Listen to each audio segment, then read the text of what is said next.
الحمد للہ وکفا وسلام علی عبادہ الذین اصطفیٰ خصوصاً علی سید الانبیاء علیہ التحیۃ والثناء اما بعد فاعوذ باللہ من الشیطان الرجیم بسم اللہ الرحمن الرحیم هو الذی ایدک بنصرہ وبالمؤمنین صدق اللہ مولانا العظیم وبلغنا رسولہ النبی الکریم الامین ونحن علی ذلک لمن الشاہدین والشاکرین والحمد للہ رب العالمین ان اللہ وملائکتہ یصلون علی النبی یا ایہا الذین آمنوا صلوا علیہ وسلموا تسلیما الصلاۃ والسلام علیک یا سیدی یا رسول اللہ وعلی آلک واصحابک یا سیدی یا حبیب اللہ الصلاۃ والسلام علیک یا شفیع المذنبین وعلی آلک واصحابک یا رحمۃ للعالمین۔ بعد از حمد و ثنا، آج جمعۃ المبارک کی اس نشست میں حضرت سیدنا علی المرتضیٰ شیر خدا رضی اللہ تعالی عنہ کی خصوصیات اور آپ کے فضائل و خصائص آپ کے سامنے عرض کرنا مقصود ہے۔ اللہ کریم کلمات حقہ کو زبان پر جاری و ساری فرمائے۔ حضرت علی مرتضیٰ شیر خدا رضی اللہ تعالی عنہ حضور کے اعلان نبوت فرمانے سے تقریباً 10-12 سال پہلے پیدا ہوئے، اور جو ہی آپ کی ولادت ہوئی، آپ کی والدہ ماجدہ حضرت سیدہ فاطمہ بنت اسد فرماتی ہیں کہ میں نے انہیں اپنے اس بچے کو حضور کی خدمت میں پیش کیا۔ اس وقت ظاہر ہے حضور نے اعلان نبوت ابھی نہیں فرمایا تھا، لیکن خاندان میں آپ کا کردار، اپنائیت اور آپ کا وقار بڑا عالی شان تھا۔ اور پھر حضور تو ابتدائی عمر میں رہے ہی حضرت ابو طالب کے گھر میں ہیں، حضرت علی کے گھر میں ہی رہے ہیں۔ تو حضرت علی کی والدہ فرماتی ہیں کہ میں نے علی کو ان کی ولادت کے بعد حضور کی خدمت میں پیش کیا، تو سرکار دو عالم صلی اللہ تعالی علیہ وسلم نے اپنے لعاب دہن سے انہیں گھٹی عطا فرمائی، اور پھر سرکار نے اپنی زبان مبارک ان کے منہ میں رکھی، اور یہ سرکار کی زبان مبارک چوستے ہوئے سو گئے۔ حضور صلی اللہ تعالی علیہ وسلم نے ان کا نام علی رکھا، یعنی گٹی بھی حضور نے دی، نام بھی حضور نے دیا، اور سب سے پہلے اپنائیت کا احساس بھی حضور ہی نے عطا فرمایا۔ اور پھر ان کی نوعمری میں ہی حضور صلی اللہ تعالی علیہ وسلم نے حضرت علی کو اپنی کفالت میں لے لیا، اور اس کی وجہ یہ تھی کہ ابو طالب کثیر العیال تھے اور تنگ دستی بھی تھی، اہل و عیال زیادہ تھے۔ تو سرکار نے اپنے چچا حضرت عباس ان سے یہ مشورہ کیا کہ ابو طالب جو ہے ان کی آمدن کم ہے اور گھر کے افراد زیادہ ہیں، تو کیوں نہ ان کی ذمہ داریاں ہم اپنے اوپر بھی لے کر ان کا بوجھ تقسیم کریں۔ تو ان کی ذمہ داریوں کو اس طرح تقسیم کیا گیا کہ حضرت عباس نے کہا کہ میں جعفر کو لے لیتا ہوں، وہ ابو طالب کے بیٹے ہیں، حضرت جعفر کو میں لے کر ان کی کفالت کرتا ہوں۔ سرکار نے حضرت علی کو لے کر ان کی کفالت اپنے ذمے لے لی۔ تو بچپن میں ہی حضرت علی رضی اللہ تعالیٰ عنہ حضور کی کفالت میں آ گئے، اور ابھی 12 سال کی عمر تھی کہ سرکار نے نبوت کا اعلان فرمایا۔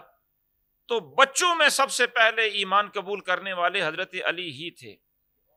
اس سے آپ اندازہ کر سکتے ہیں کہ ولادت سے لے کر اسلام قبول کرنے تک ٹوٹل 12 سال کی عمر بنتی ہے۔ اس 12 سال کی عمر میں بھی حضور ہی کی زیر تربیت رہے ہیں، تو آپ کی شخصیت وہ ہے کہ اس دور کے اندر بھی کبھی آپ نے کسی بت کو سجدہ نہیں کیا۔ مالک کریم نے ابتدا ہی سے حضرت علی رضی اللہ تعالیٰ عنہ کو حضور کی کفالت میں دے دیا، یعنی پاکیزہ زندگی کا آپ کو مرکز عطا فرما دیا گیا، اور ایسی زندگی آپ نے گزاری کہ کبھی بھی آپ بت پرستی میں مبتلا نہیں ہوئے۔ پھر حضرت علی رضی اللہ تعالیٰ عنہ اسلام قبول کرنے کے بعد بچوں میں خصوصیت یہ ہے کہ سب سے پہلے مسلمان ہیں، مردوں کے اندر سب سے پہلے مسلمان حضرت صدیق اکبر ہیں، اور عورتوں کے اندر سب سے پہلے اسلام قبول کرنے والی حضرت خدیجہ الکبریٰ رضی اللہ تعالی عنہ۔ بچوں میں یہ خصوصیت ہے حضرت علی کی کہ سب سے پہلے مسلمان حضرت علی ہیں، اور پھر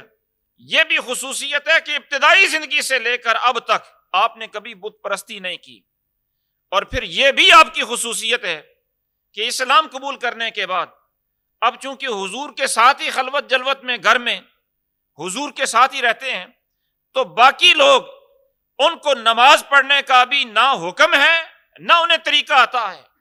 لیکن سرکار جب اپنے گھر میں نماز پڑھتے ہیں تو حضرت علی رضی اللہ تعالیٰ عنہ سرکار کو تنہائیوں میں دیکھتے ہیں، اس لیے حضرت علی فرماتے ہیں کہ باقی لوگوں کے نماز شروع کرنے سے 7 سال پہلے میں نمازی بن چکا تھا۔ یہ بھی حضرت علی رضی اللہ تعالیٰ عنہ کی خصوصیت ہے۔ اور پھر سرکار دو عالم صلی اللہ تعالیٰ علیہ وسلم کے یہ منظور نظر صرف پہلے مسلمان ہی نہیں، پہلے نمازی ہی نہیں، بلکہ حضور ان کی خصوصیات کو بیان کرتے ہوئے ایک موقع پر ارشاد فرمانے لگے کہ من اراد ان ينظر الى آدم فی علمہ وإلی نوح فی فہمہ وإلی ابراہیم فی حلمہ وإلی یحییٰ بن زکریا فی زہدہ وإلی موسیٰ بن عمران فی بدشہ فلینظر الی علی بن ابی طالب، کہ جو بندہ یہ چاہتا ہے کہ میں حضرت سیدنا آدم علیہ السلام کے علم کا مظہر دیکھوں، وہ علی کو دیکھ لے۔ انبیاء اللہ رب العالمین کے وہ محبوب بندے ہیں جن کو مالک کریم نے بے مثل صفات سے سرفراز فرمایا ہے، اور ویسے سارے نبی ساری صفتوں کے اندر بے مثل ہیں، لیکن ہر نبی کو اللہ رب العالمین نے کوئی نہ کوئی خاص صفت ایسی عطا فرما رکھی ہے جو اسی نبی کا امتیازی خاصہ ہوتا ہے۔ مثلا سارے نبی صاحب علم ہیں، لیکن حضرت آدم کا علم وہ ہے جس کے بارے میں قرآن یہ کہتا ہے وَعَلَّمَ آدَمَ الْأَسْمَاءَ كُلَّهَا، ایسا علم ہے کہ فرشتے بھی ان کے علم کے سامنے اپنی عاجزی کا اعتراف کرتے ہیں اور ان کی علمی برتری کے سامنے سجدہ تعظیم بجا لاتے ہیں۔ علم کے اندر حضرت آدم علیہ السلام کا کوئی مثل نہیں۔ تو حضور ارشاد فرماتے ہیں کہ جو حضرت آدم کے علم کا مظہر کسی کو دیکھنا چاہے وہ علی کو دیکھ لے۔ اور پھر ارشاد فرمایا کہ جو حضرت نوح علیہ السلام کی فہم و فراست کو دیکھنا چاہے، ٹوٹل 1600 سال عمر ہے، 950 سال آپ نے تبلیغ فرمائی، اور دشمن کثرت سے ہیں، اور کثرت سے دشمنوں کے اندر رہتے ہوئے اپنی ذات اور اپنے غلاموں کو محفوظ رکھنا، یہ حضرت نوح علیہ السلام کی فہم و فراست ہوتی ہے۔ ورنہ آپ نے دیکھا ہوگے معاشرے کے حالات کہ جب ریاستیں کسی کے مخالف ہو جاتی ہیں اور جب حکومتیں کسی کی مخالفت پر کمر بستہ ہو جاتی ہیں تو ایسے حالات کے اندر ثابت قدم رہنا یہ کتنا مشکل ہو جاتا ہے۔ یہ حضرت نوح علیہ السلام کی فہم و فراست ہے کہ 9.5 صدیاں مخالفت کی تند و تیز ہواؤں کے باوجود ثابت قدم رہے، اپنے غلاموں کو بھی ثابت قدم رکھا۔ تو سرکار نے فرمایا جو نوح علیہ السلام کی فہم و فراست کو دیکھنا چاہے وہ علی کو دیکھ لے۔ اسی طرح سرکار نے ارشاد فرمایا کہ حضرت ابراہیم خلیل اللہ علیہ السلام آپ کا حلم بڑا ہے، بردباری بڑی ہے، قوت برداشت بڑی ہے، اور جو ان کے حلم کو دیکھنا چاہے وہ علی کو دیکھ لے۔ پھر سرکار نے فرمایا کہ حضرت یحییٰ علیہ السلام آپ کے زہد کے انبیاء کے اندر بڑے چرچے ہیں، جو ان کے زہد کو دیکھنا چاہے وہ میرے علی کو دیکھ لے۔ حضرت موسیٰ علیہ السلام یہ جلال الہی کے مظہر ہیں، ان کی پکڑ گویا غضب الہی کا نزول ہوتا ہے، اور جو حضرت موسیٰ علیہ الصلوۃ والسلام کے جلال اور غضب کو دیکھنا چاہے، جو ان کی پکڑ کو دیکھنا چاہے، وہ میرے علی کو دیکھ لے۔ یہ انبیاء کے خصوصی خاصے سرکار نے بیان فرمائے، اور سرکار نے فرمایا یہ سارے خاصے مظہر ان خاصوں کے حضرت علی مرتضیٰ شیر خدا رضی اللہ تعالیٰ عنہ۔ ویسے عام طور پر یہ ہوتا ہے کہ حضور کی امت کے جو محبوبین ہوتے ہیں، جو اولیاء ہوتے ہیں، مقربین ہوتے ہیں، وہ ظاہر ہے کسی نہ کسی نبی کے مظہر وہ ہوتے ہیں، کسی نہ کسی نبی کے وہ نقش قدم پر ہوتے ہیں۔ جس طرح حضور غوث اعظم رضی اللہ تعالیٰ عنہ نے قصیدہ غوثیہ میں ارشاد فرمایا، لِكُلِّ وَلِيٍّ لَهُ قَدَمٌ وَإِنِّي عَلَىٰ قَدَمِ النَّبِيِّ بَدْرِ الْكَمَالِ، کہ ہر ولی کسی نہ کسی نبی کے نقش قدم پر ہوتا ہے، کسی نہ کسی نبی کی صفات کا مظہر ہوتا ہے۔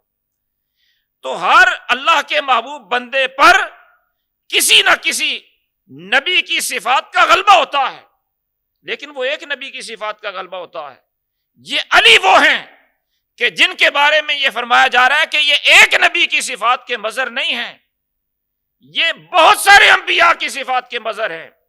یہ آدم میں حضرت علم کے مظہر، حضرت آدم کے، یہ علم میں حضرت آدم علیہ الصلوۃ والسلام کے مظہر ہیں، فہم و فراست میں حضرت نوح کے مظہر ہیں، اور تحمل و بردباری میں حضرت ابراہیم کے مظہر ہیں۔ یہ زہد کے اندر حضرت یحییٰ کے مظہر ہیں، اور پھر ارشاد فرمایا کہ یہ جلال کے اندر حضرت موسیٰ کے مظہر ہیں۔ اور اپنی ذات کے بارے میں سرکار نے ارشاد فرمایا کہ میرے ساتھ تو علی کا تعلق ایسا ہے جیسا میری جان کا میرے جسم کے ساتھ تعلق ہے، بلکہ سرکار نے ارشاد فرمایا کہ میرے ساتھ تو علی کا تعلق ایسا ہے جیسے میرے سر کا میرے اپنے دھڑ کے ساتھ تعلق ہے۔ سرکار نے فرمایا میرے ساتھ علی کا تعلق ایسا ہے جیسا میرے گوشت کا میرے وجود کے ساتھ تعلق ہے۔ سرکار کے ساتھ تو تعلق ہی بڑا ہے۔ باقی انبیاء کی صفات کے مظہر کے طور پر خصوصی جو صفات بیان فرمائیں وہ علم کا بیان فرمایا۔ حضرت علی مرتضیٰ شیر خدا رضی اللہ تعالیٰ عنہ حضرت آدم کے علم کے جو مظہر ہیں، تو آپ کا علم کتنا ہے؟ حضرت عبداللہ ابن عباس خاندان نبوت کے فرد ہیں، امت کے سب سے بڑے مفسر قرآن ہیں، حبر الامہ ہیں۔ وہ فرماتے ہیں کہ اللہ رب العالمین نے جتنا علم دنیا والوں کو عطا فرمایا، یہ انبیاء کے علاوہ کی بات ہوتی ہے۔ ظاہر انبیاء کے ساتھ تو کسی کا موازنہ نہیں۔ انبیاء کے علاوہ جتنے لوگوں کو علم عطا فرمایا، اگر اس علم کے 10 حصے کر لیے جائیں تو 9 حصے صرف اور صرف حضرت علی کا خاصہ ہے۔ باقی جو 10واں حصہ ہے وہ یوں سمجھے کہ سارے اہل دنیا کو ملے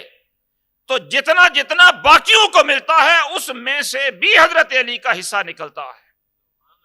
یہ حضرت علی رضی اللہ تعالیٰ عنہ کا وہ علم ہے جس کے بارے میں سرکار خود یہ دعا فرماتے ہیں کہ اللہم املا قلبہ علما و فہما و حکما و نورا، کہ اے اللہ علی کے دل کو علم سے بھی بھر دے، فہم سے بھی بھر دے،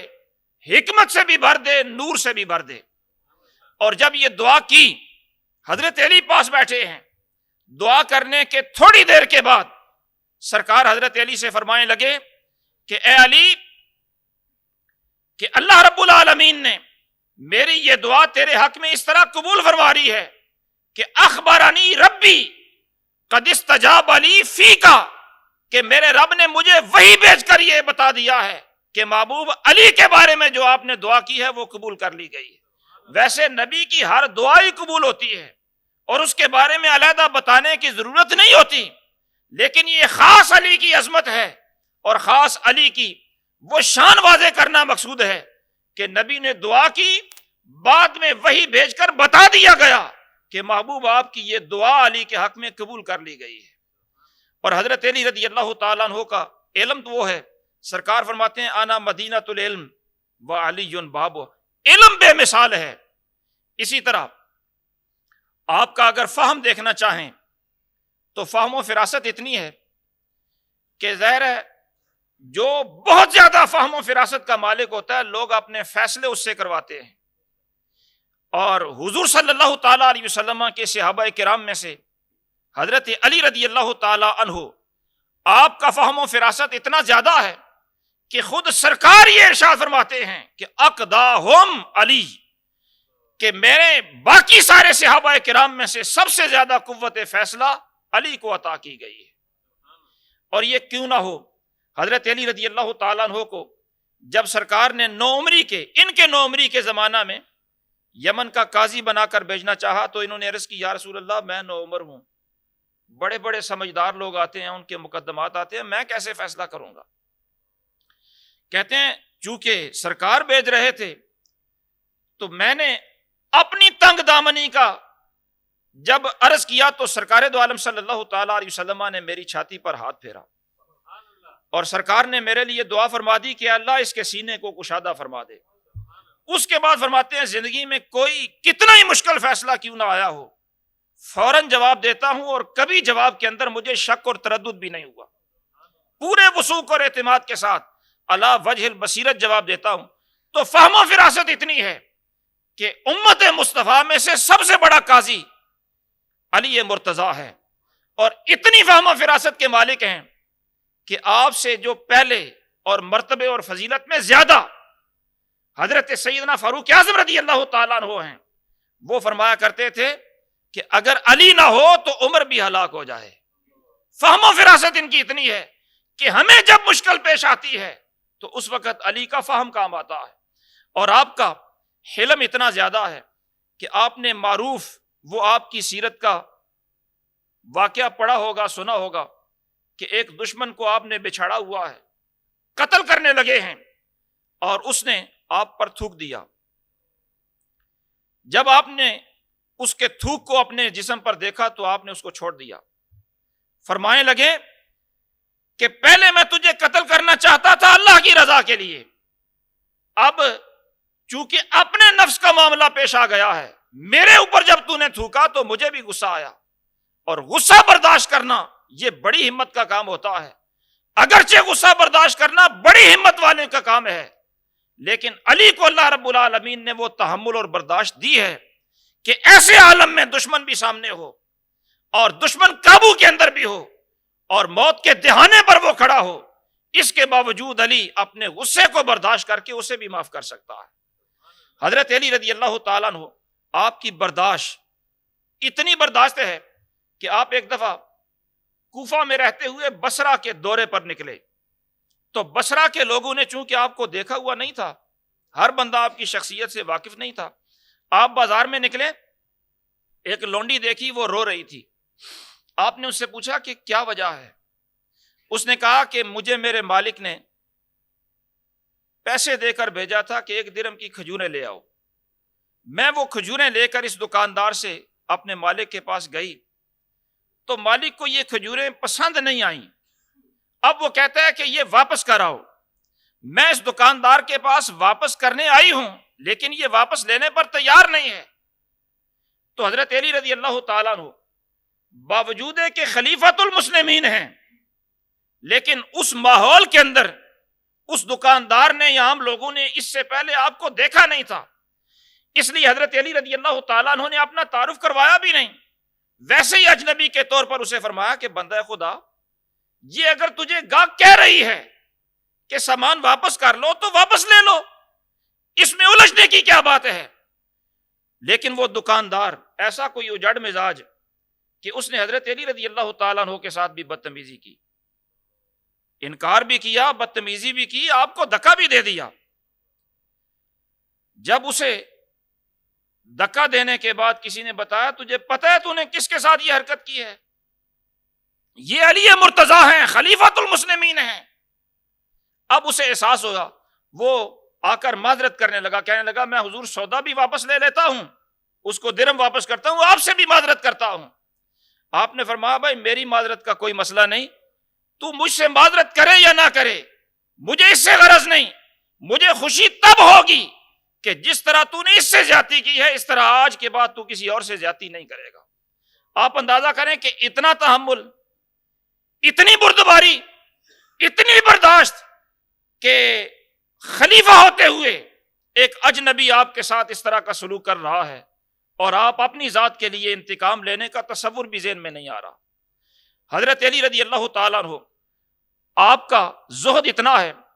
کہ خود سرکار نے ارشاد فرمایا تھا کہ علی، دنیا داری میں سے اللہ رب العالمین نے تجھے وہ خصلت عطا فرمائی ہے کہ وہ اللہ کو سب سے زیادہ پسند ہے، اور وہ خصلت یہ ہے کہ دنیا سے اللہ رب العالمین نے تجھے بے نیازی عطا کر دی ہے، بے نیازی عطا کر دی ہے۔ یہ زہد ہے حضرت سیدنا علی مرتضیٰ کا کہ اتنی صفات، اتنی استعداد اور صلاحیتوں کا مالک ہونے کے باوجود فقیرانہ زندگی بسر کر رہے ہیں۔ دور خلافت کے اندر بھی باوجود ہے کہ عراق جیسے علاقے کے اندر جہاں بود و باش کافی اچھی بنائی جا سکتی ہے، اس کے باوجود ستو کے ساتھ اپنا گزر اوقات کر رہے ہیں اور اپنی روزی روٹی کا بندوبست کر رہے ہیں۔ یہ زہد ہے حضرت علی رضی اللہ تعالیٰ عنہ کا، اور آپ کا قوت غضب اور جلال الہی کے مظہر اتنے ہیں کہ سرکار نے فرمایا تھا حضرت موسیٰ کے غضب کو دیکھنا چاہو تو وہ علی کو دیکھ لو۔ غضب اور آپ کی پکڑ اتنی ہے کہ سرکار دو عالم صلی اللہ تعالیٰ علیہ وسلم کے ساتھ جتنے غزوات کے اندر حضرت علی مرتضیٰ شیر خدا رضی اللہ تعالیٰ عنہ نے حصہ لیا، ان میں سے غزوہ بدر بڑا سر فہرست ہے۔ غزوہ بدر میں کافروں کے 70 بڑے بڑے لوگ مارے گئے، ان 70 کافر مقتولوں میں سے 21 ایسے کافر تھے جن کا سر حضرت علی کی تلوار سے تن سے جدا ہوا ہے۔ یہ آپ کی پکڑ ہے، یہ آپ کا جلال ہے۔ اور غزوہ احد کے اندر آپ جانتے ہیں کہ کم و بیش 22 کفار واصل جہنم ہوئے تھے، اور ان 22 کفار میں سے 7 حضرت علی رضی اللہ تعالیٰ عنہ کی تلوار سے واصل جہنم ہوئے، اور آپ کی بہادری اتنی تھی کہ غزوہ احد میں یہ ندا دی گئی کہ لا سیف الا ذوالفقار ولا فتح الا علی۔ آج اگر بہادری سجتی ہے تو بہادری کا صحرا علی کے سر پر سجتا ہے، اور آج اگر تلوار چلی ہے تو علی کی تلوار چلی ہے۔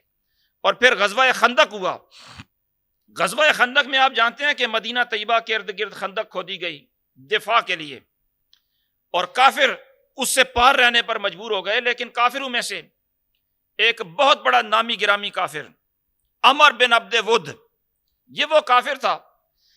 کہ اسے پوری جماعت کا مقابل مانا جاتا تھا، 1000 کے مقابلہ میں یہ اکیلا کافی ہوتا تھا۔ یہ کافر خندق کراس کر کے مسلمانوں کے پاس آ گیا، جنگ کرنے کے لیے اس نے للکارا۔ حضرت علی رضی اللہ تعالیٰ عنہ نکلے۔ جب حضرت علی رضی اللہ تعالیٰ عنہ اس کے آمنے سامنے ہوئے تو سرکار نے ارشاد فرمایا کہ آج پورا ایمان پورے کفر کے مقابلہ میں آ گیا ہے۔ آپ اندازہ کریں حضرت علی رضی اللہ تعالیٰ عنہ کے وجود کی اہمیت کا۔ سرکار فرما رہے ہیں پورے کفر کے مقابلہ کے اندر پورا ایمان آ گیا ہے۔ اور پھر سرکار کے اس صحابی حضرت علی رضی اللہ تعالیٰ عنہ نے عمر بن عبد ود کو قتل کیا، تو سرکار نے اس قتل کی اہمیت اتنی بیان فرمائی۔ سرکار نے ارشاد فرمایا قتل علی عمر بن ود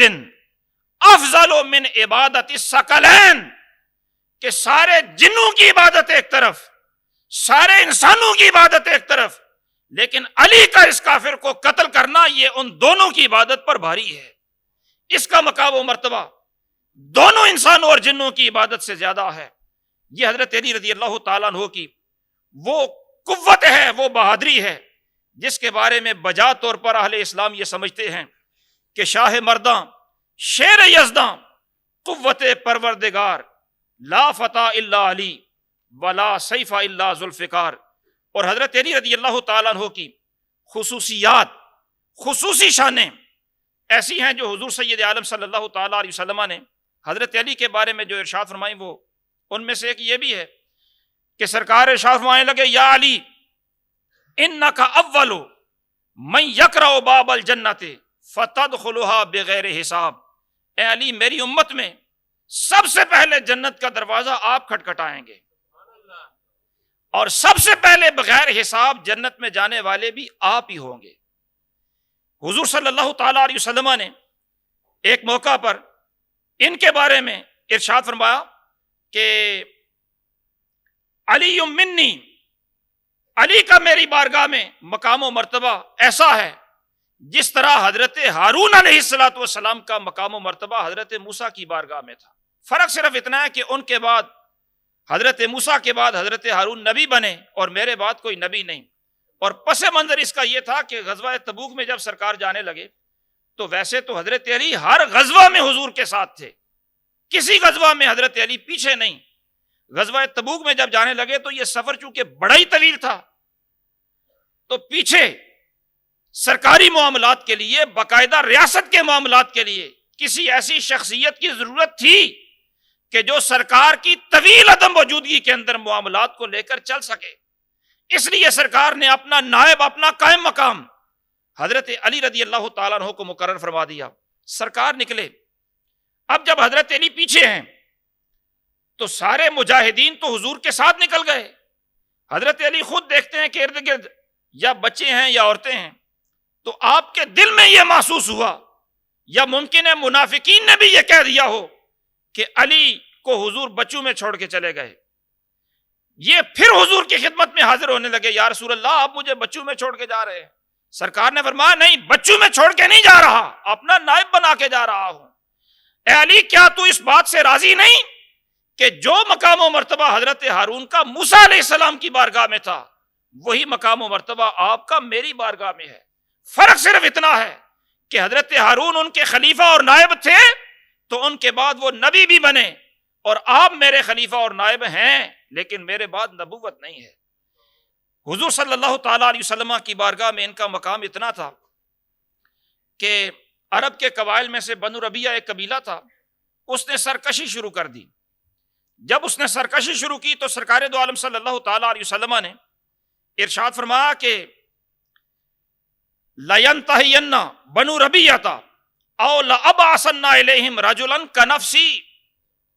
کہ یا تو بنو ربیعہ باز آ جائیں یا میں کسی ایسے شخص کو لشکر دے کر ان پر بھیجوں گا کہ جس کی اہمیت میرے نزدیک اتنی ہوگی جتنی اہمیت میری جان کی ہے. اپنی جان جیسا بندہ ان کے پاس بھیجوں گا جو ان کی سرکشی کو روکے گا. حضرت فاروق اعظم فرماتے ہیں اس سے پہلے قسم بخدا کبھی میرے دل میں یہ خواہش پیدا نہیں ہوئی کہ حضور مجھے کسی لشکر کا امیر بنائیں, امارت کی کبھی خواہش پیدا نہیں ہوئی. لیکن اب چونکہ سرکار نے فرمایا کہ بندہ وہ بھیجوں گا جس کی میرے نزدیک ویلیو اتنی ہے جتنی میری جان کی ویلیو ہے, اپنی جان جیسا بندہ بھیجوں گا, تو اب میرے دل میں یہ خواہش پیدا ہوئی کہ کاش وہ بندہ میں بنوں. لیکن سرکار دو عالم صلی اللہ تعالیٰ علیہ وسلم نے حضرت علی کو بھیجا اور سرکار نے فرمایا یہ علی ہے جس کی حیثیت میری جان جیسی ہے. حضور سید عالم صلی اللہ تعالیٰ علیہ وسلم کے یہ صحابی ایسے ہیں کہ حضرت صدیق اکبر جب بھی ان کے پاس بیٹھتے تو ان کا چہرہ ہی دیکھتے رہتے. حضرت عائشہ صدیقہ نے پوچھا کہ ابا جان باقی لوگوں سے آپ کی ملاقات ہوتی ہے تو کبھی چہرہ دیکھتے ہیں, کبھی نیچے, کبھی ادھر, کبھی ادھر, لیکن علی سے ملاقات ہوتی ہے تو آپ ان کے چہرے سے نگاہ ہی نہیں ہٹاتے. باقی لوگوں سے اور علی سے ملاقات میں یہ امتیاز کیوں؟ تو حضرت صدیق اکبر فرمانے لگے کہ یا بنیہ تو سمیت رسول اللہ صلی اللہ تعالیٰ علیہ وسلم النظر الی وجہ علی عبادہ, کہ اے میری بیٹی میں نے خود اپنے محبوب علیہ الصلوۃ والسلام سے یہ سنا ہے کہ علی کے چہرے کو دیکھنا بھی عبادت ہے. اور ظاہر ہے علی کے چہرے کو دیکھ تو وہ سکتے ہیں جو زمانہ علی میں ہوں گے یا جنہیں حضور حضرت علی کی صحبت میسر آئی ہوگی. حضرت علی رضی اللہ تعالیٰ عنہ کا کرم تو انہیں یہ ملے گا زیارت کرنے والا, اور جو ان کے زمانے میں نہیں ان کے بارے میں حضور حضرت علی کے وجود کی خیرات اس طرح تقسیم فرماتے ہیں کہ حضرت عائشہ ہی سے مروی ہے. سرکار دو عالم صلی اللہ تعالیٰ علیہ وسلم نے فرمایا ذکر علی عبادہ, جو علی کے چہرے کو دیکھے اس کو بھی عبادت کا ثواب ملتا ہے, اور جو چہرہ نہ دیکھے صرف علی کا ذکر کرے اللہ اسے بھی عبادت کا ثواب عطا فرماتا. حضور سید عالم صلی اللہ تعالیٰ علیہ وسلم کے یہ صحابی رتبے کے اندر سرکار کے صحابہ میں چوتھے نمبر پر, سب سے پہلے نمبر پر حضرت صدیق اکبر ہیں, دوسرے نمبر پر حضرت فاروق اعظم ہیں, تیسرے نمبر پر حضرت عثمان غنی ہیں, اور چوتھے نمبر پر یہ حضرت علی ہیں. اور باقی جو صحابہ ہیں ان کے بھی مراتب بڑے ہیں, اور ان چاروں کے بھی مراتب ایسے ہیں کہ فی نفس ذاتی ہی علیحدہ علیحدہ انفرادی طور پر دیکھیں تو ہر صحابی بے مثل ہے, ہر صحابی کی حیثیت اور ان کی شانیں اتنی ہیں کہ سرکار نے جس کو بھی نوازا جی بھر کے نوازا ہے، کسی کے اندر بھی کمی سرکار نے رہنے ہی نہیں دی۔ لیکن امت کے اجماعی عقیدے کے مطابق یہ حضرت علی رضی اللہ تعالیٰ عنہ افضل ہیں، پہلے 3 صحابہ کے بعد باقی ساری امت سے افضل ہیں۔